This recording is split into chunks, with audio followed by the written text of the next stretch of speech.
Smash or pass? Si Tinkerbell. Ano, ganun din siya kaliit?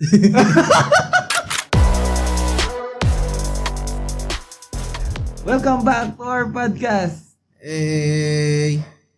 This is ano pala natin? This is Cracked Out with Je And si Jay. Baliktad. Para ako nalalaman sa mga talk show. Mel And Joey.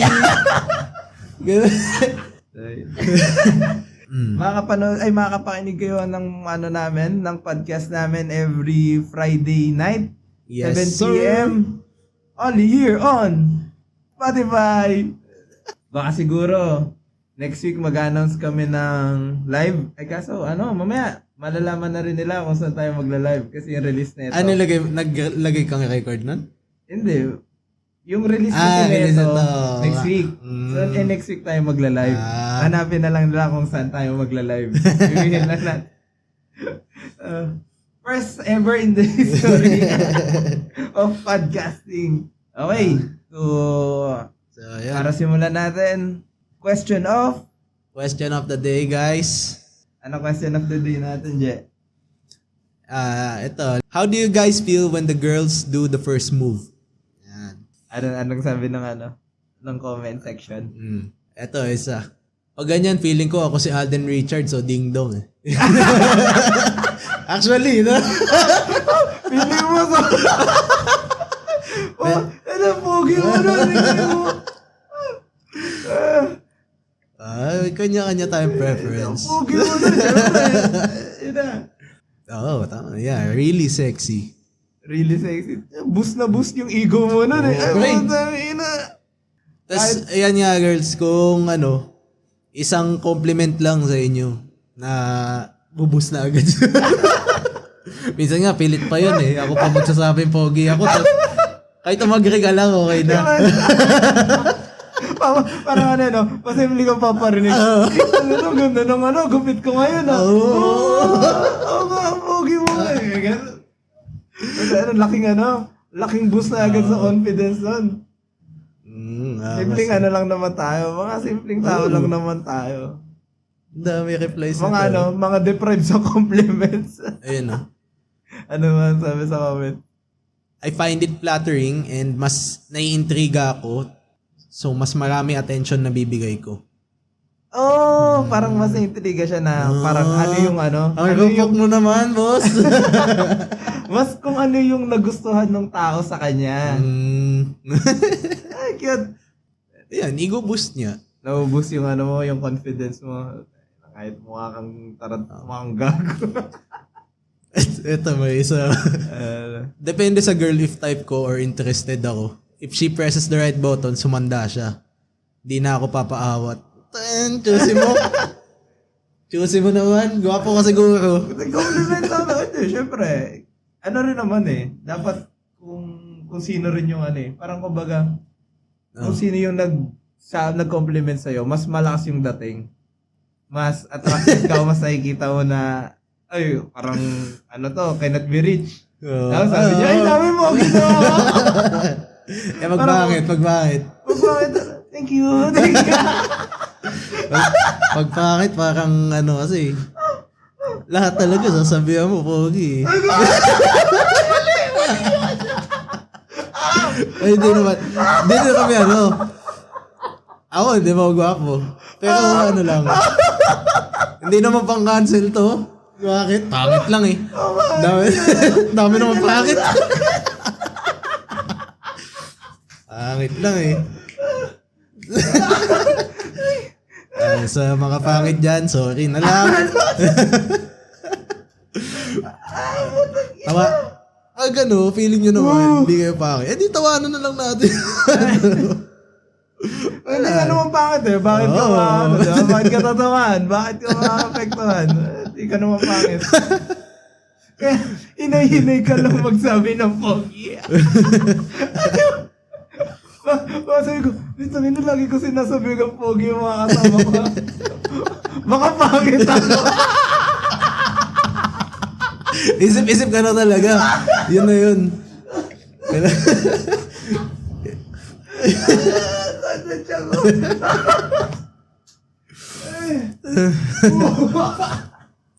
Oof. Ay. Ayan, no? I like that. Ayoko yung super passive.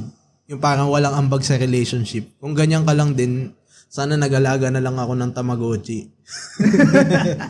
Also, iba yung passive sa submissive. May passive submissive rin sa part na ganito. Hindi, parang, ang Hindi, tinutukoy yung niya submissive. Hindi, ang submissive, hindi. Parang ang tinutukoy niya kasing passive na parang hindi mo man lang na-appreciate yung ganito na parang passive lang siya dun sa pag-compliment sa sa mga bagay na magaganda dun sa partner niya. Parang ganun yung passive na dun. Ayan, no? Side note, And that is our question of the day.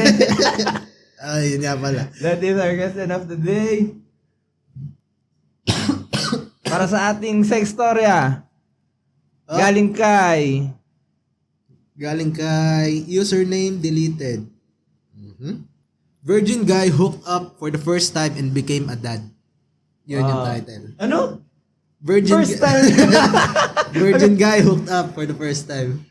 And became a dad. Di mo alam kung wala sa swerte. Uy. Makinig ka muna. Sige. Ayun. Twist.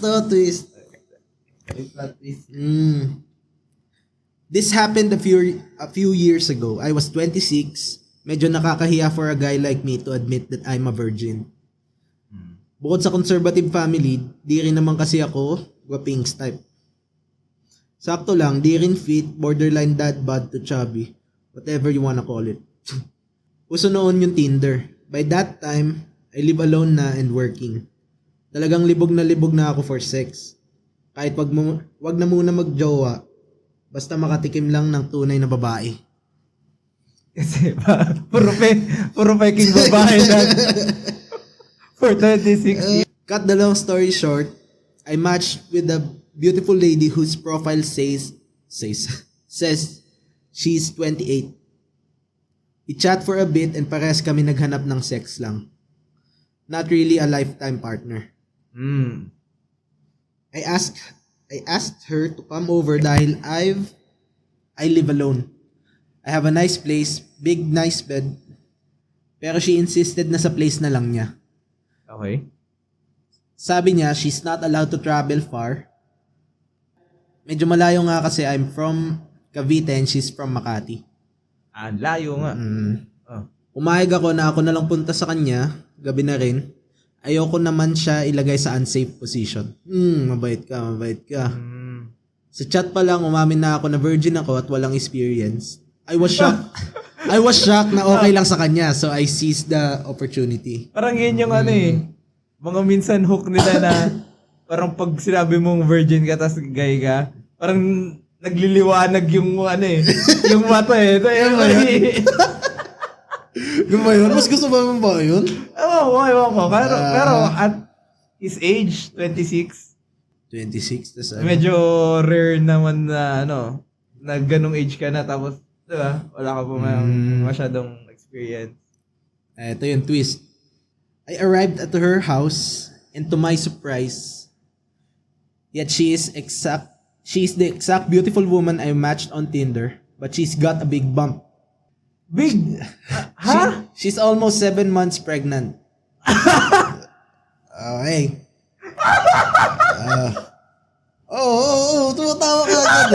Tumatawa ka agad eh. Ayan. Being a gentleman, I didn't say anything and just went in her house. Alam niya na medyo nabigla at kinabahan ako, pero she assured me na it's safe. I asked her, where's her partner? She told me na nasa abroad daw, nagtatrabaho. I was doubting myself. My first hookup is with a pregnant woman who has a partner. Kahit ako. Parang hindi ko kakayanin. Oo, no?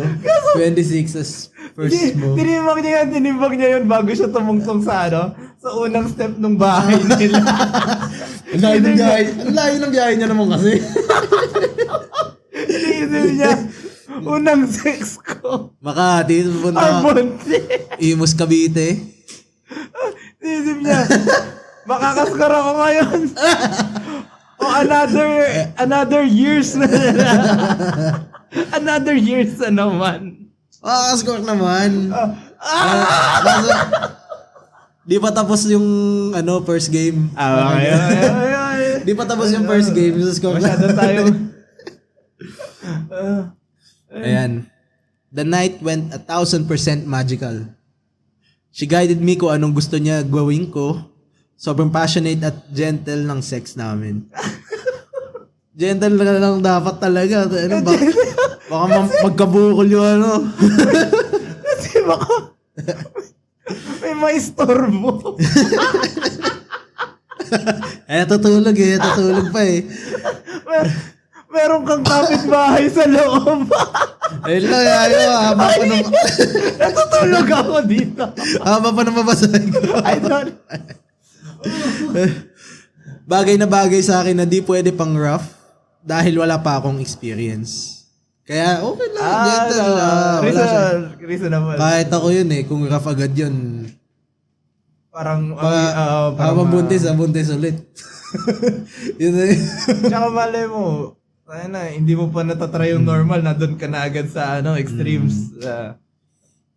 We made out, wet and sloppy kisses. I guided her sensitively habang nagsisex kami.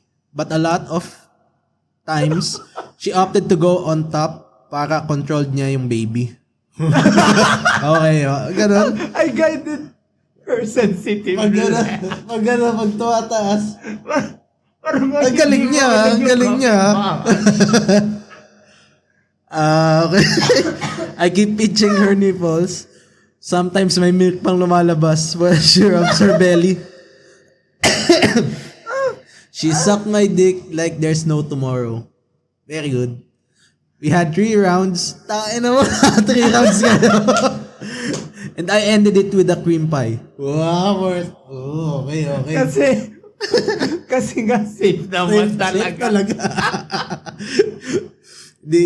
Hindi ka na magdududa. Di ka kakabahan, yun. We cuddled after we cleaned up. While cuddling, I asked her many things including her pregnancy and partner. She told me the truth.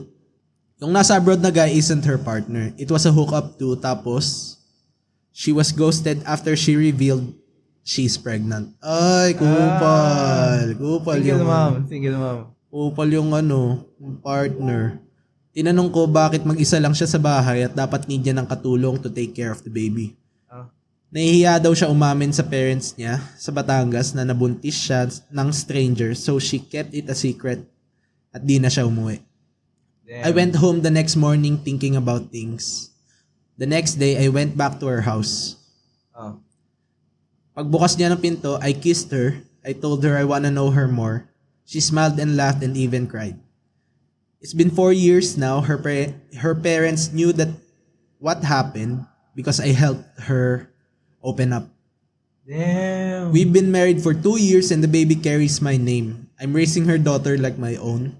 We have a happy family and I love this beautiful woman so much. I may have had sex with one woman before marriage, but at least she's the only woman I ever slept with. Damn! Mo, galing mo! Palakpakan natin! Galing mo sa...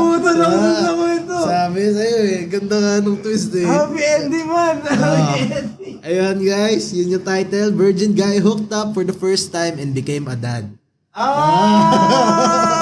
Angas to. Galing! Mayroon pa, may ano pa. Ayan, to those wondering why I did what I did, I was naive back then.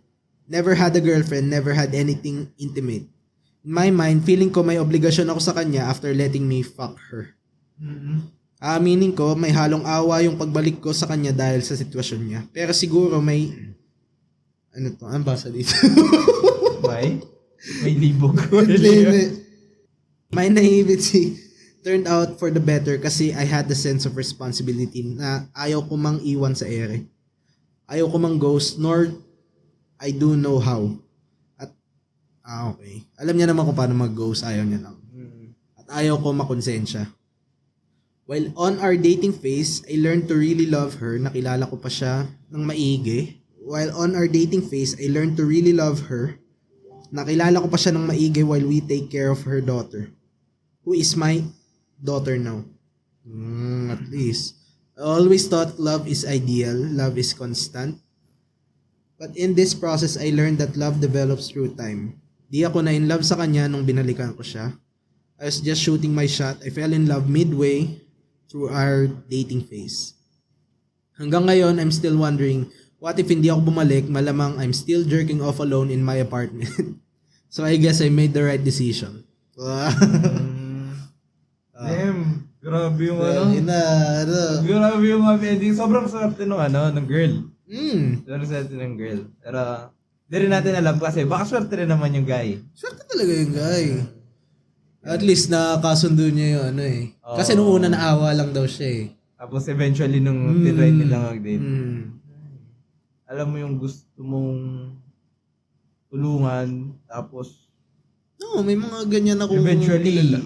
Kapag nakilala mo na deeper yung tao, parang nagkiklik kayo eh. Kaya ang inang uwerte, napakaangas. Kaya top siya eh. Top all time. Ang galing. Pogi. Galing mo, pre. Pogi mo sa akin, pre. Umabak ang pangalan natin, mga lalaki. Salamat sa'yo. Bayani ka. Ito yung mga comments, oh. Sige nga, basta pa yung comment. Libog lang pinunta ko dito tapos pinaiyak mo ko.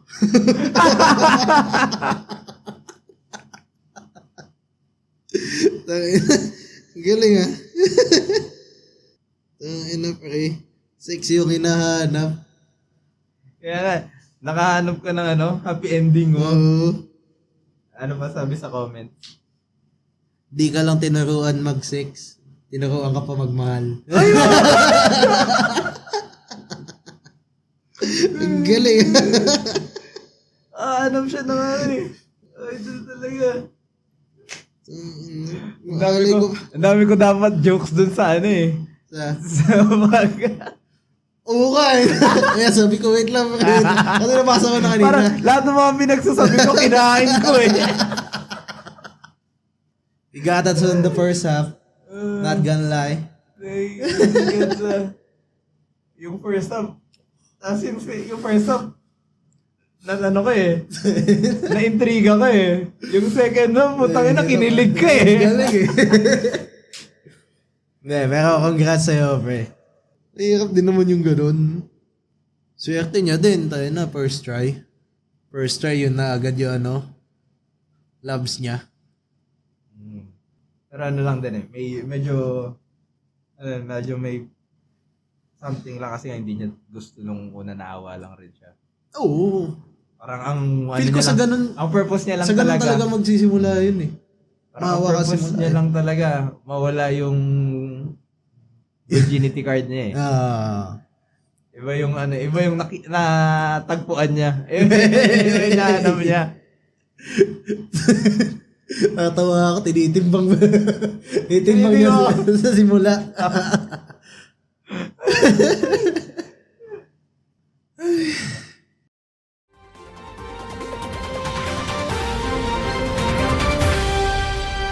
Para sa ating flash news. Flash news. Okay. Ano nangyayari sa Pinas ngayon, pre? Ay, sa Pinas ba yan? Nagkakagulo na dito sa Pilipinas. Senator Padilla, naniniwalang may sexual rights sa asawa. Hindi mo naman pinipili kung kailan ka in-hit. Sabi dito, naniniwala umano si Senador Robin Padilla na may sexual rights ang mag-asawa sa isa't isa. Rights meaning parang meron kang karapatan na makasex mo yung asawa mo anytime. Parang gano'n. Tapos sabi niya pa, which is naging very controversial. Kasi controversial talaga yan. Kumbaga, senator pa nagsabi. Tapos sabi niya pa, di mo maiaalis sa mga asawa na ang paniniwala, lalo kami. Ako, meron akong meron kang sexual rights sa asawa mo eh. So, halimbawa, hindi mo naman pinipili kung kailan ka yung in-hit. Paano yun? Pag ayaw ng asawa mo, so, wala pong ibang paraan talaga para maano, yung lalaki. So, paano yun? Magbababae ka na lang ba? Di, kaso na naman yun. Ano yung pwedeng sabihin sa asawa mo na, paano ko? Wala ka sa mood. Paano akong nasa mood? Sabi ni Senator Robin Padilla. Isang malaking tang-ina mo.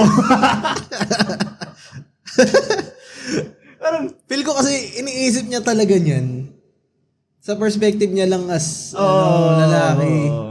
Kumbaga, Pero kung asawa niya yung, sige, in-hit, na ikaw, wala ka sa mood. Robin Padilla. Ay, Senator Robin Padilla.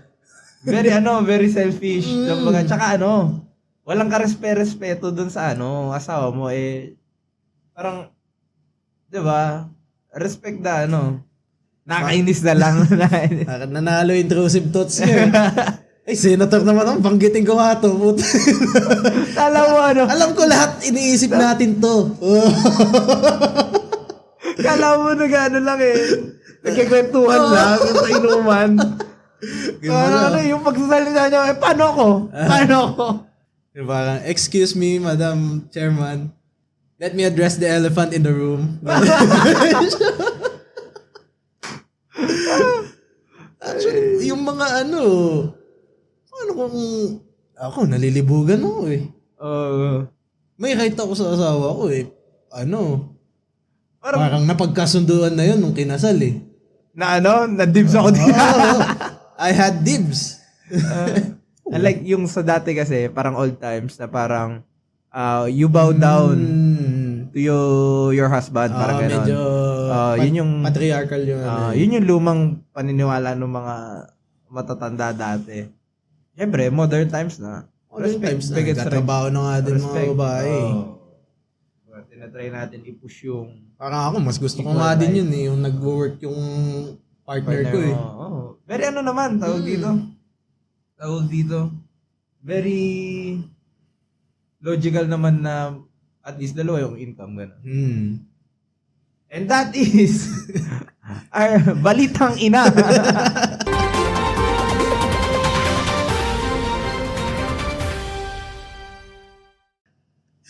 Hindi ako balitang ina. Di ako nakapagsalita kasi niisip ko kung ano sasabihin ko yung hindi nakaka-cancel bigla. Parang pag may sinabi kang mali, takina, paano na agad? Pinali episode na agad natin. Sabagay. Hindi, nakakatakot. Hindi, raw footage to, wala kaming halong kung ano yung nasa iniisip natin. Okay. Para lang tayo nagkakentuhan dito. Opinion lang kung naman lahat to. Kung ayaw niyo yung opinion namin, mag-comment kayo. Makikita naman namin yung comment namin. Matama namin yung Makikipagtalo pa ako sa inyo. May real-time may real-time chat. And that is our balitang ina for this week. Di ba may meron kang binabasa? Recommendation of the week. Actually, manga yun, matagal na nung high school ako, natapos na yung manga na yun. Pero, ano pa yun sobrang tagal na nun Nalalaman yung edad na. Uy, Sobrang tagal. Pero, syempre yun, medyo pangit yung art pa nung manga na yun. Medyo bastos na din. Yung mga ecchi manga. Ecchi lang, Hentai. Papaisip ka sa mga desisyon ng lalaki nun yung bida. Ano bang anong pinaka-plot niya? Yung wala masyado spoiler. Sige. Ang pinaka-plot niya, nag-start kasi yung story ng yung lalaki gusto niya maging filmmaker, maging director sa Tapos lagi siyang gusto niya makita yung perfect na shot, ganyan. So, makit siya sa rooftop tapos may babaeng na nandun lang din. Okay. Tapos mahangin tapos maikli yung panda. Kita niya yung panty. Yung strawberry panties yung pattern. Ang title guys, Ichigo 100%.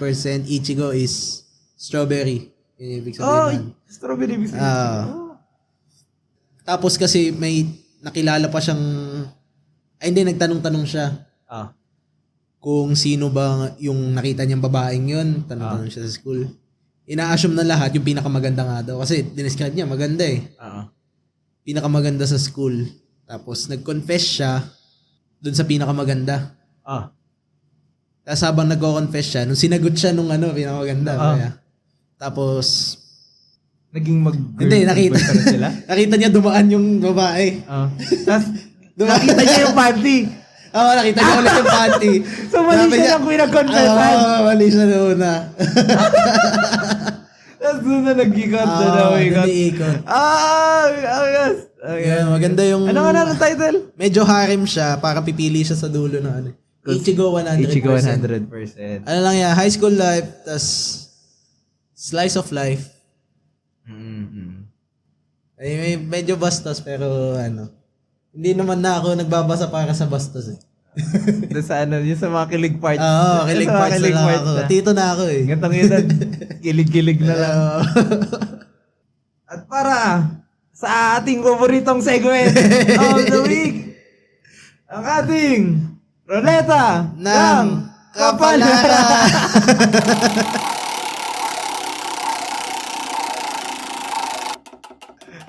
Nakatawa talagang bagit yung Roleta ng Kapalaran.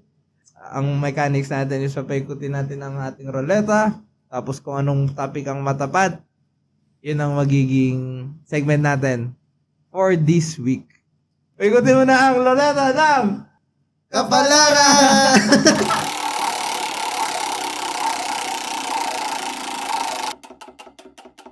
Ano?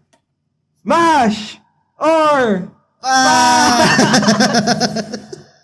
para sa ating smash or pass, magsasabi ako ng mga characters.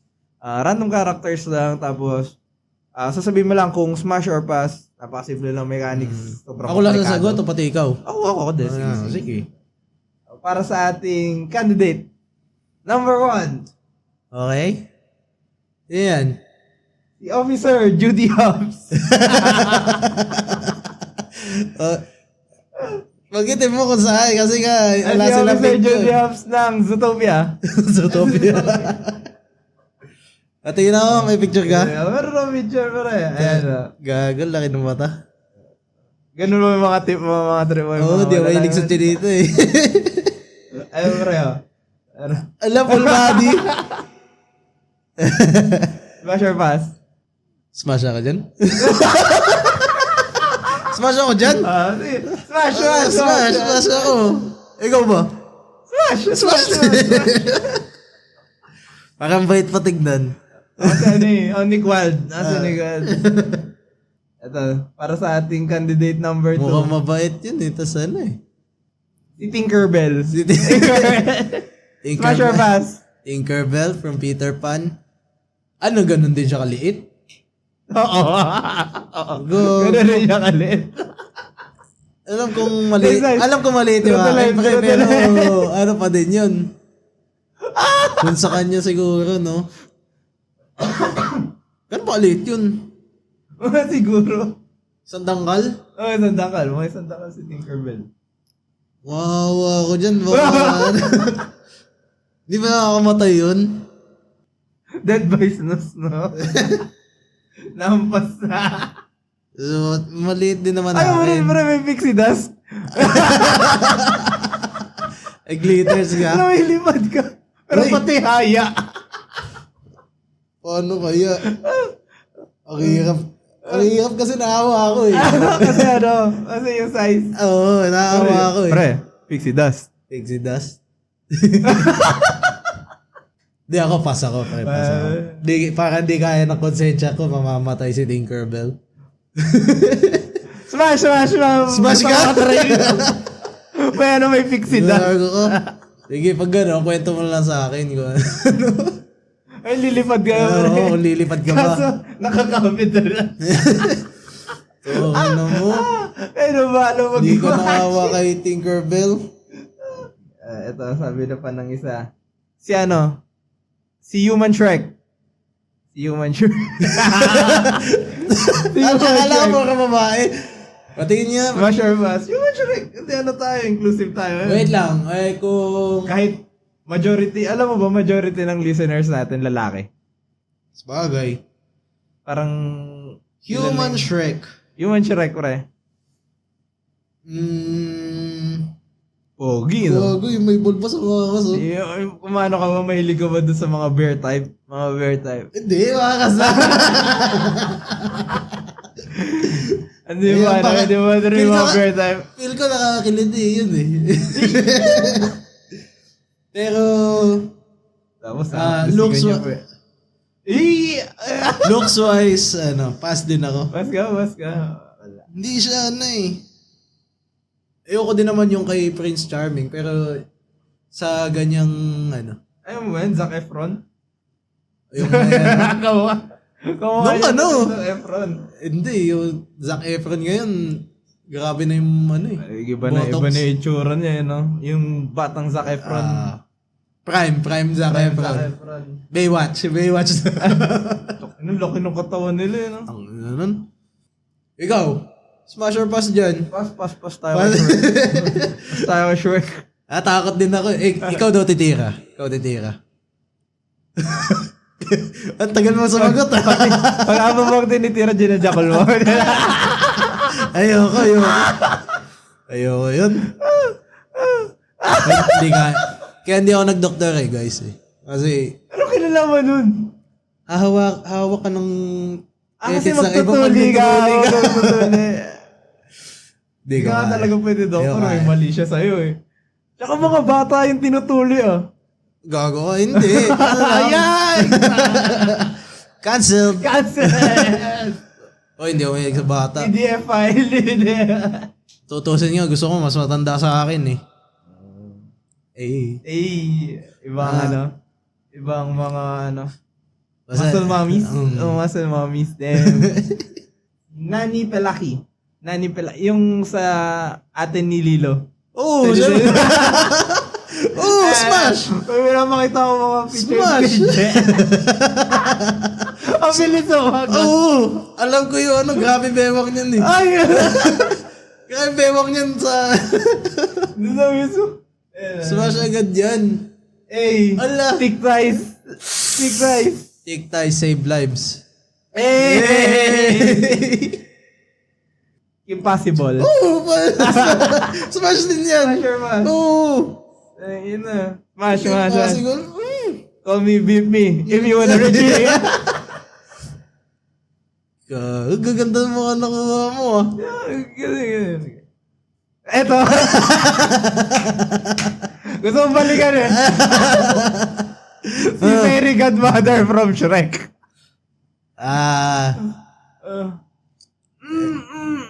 Ilan taon na ba siya dyan? Pero Sa itsura, tingin mo? siguro mga late 40s, mga approaching 50s, mga ganon. Pero tingnan mo. That smile.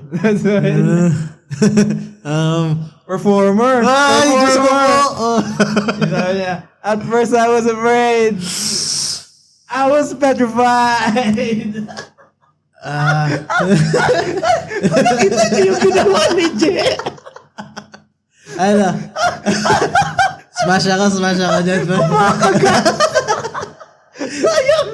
Smash ako. Wala pa camera Hindi ko ma-ansi yun. Wait, di ba ako nangangagat? Ang lakas ng kagat niya eh. Di ba ako nangangagat? Lang. Wala, gigil lang. Baka pass ako. Pass? Parang hindi ko feel yung ganyong kalayo na age gap. Parang gusto ko yung mga siguro 5 years, 6 mas bata years siya. lang. Prime. Smash mo! Prime, fairy god daughter. Very good daughter. Fairy god daughter pa lang siya, pre. Parang feeling ko maganda siya nung Oo. Malak Chris Aquino yung teenage years ni Chris Aquino. Oo nga pala. What a cutie.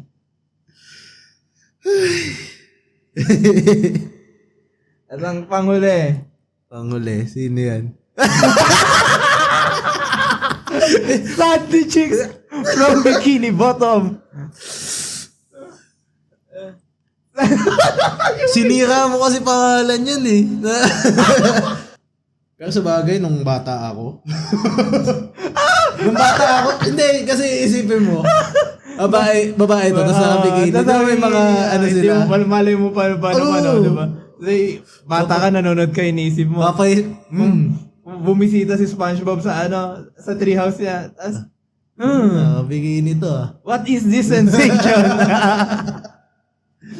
I feel the heat. Ang hirap naman. Pero based doon sa picture na pinakita mo sa akin. Ano yung picture? Childhood crush. Picture na to parang pang-cover ng rap album.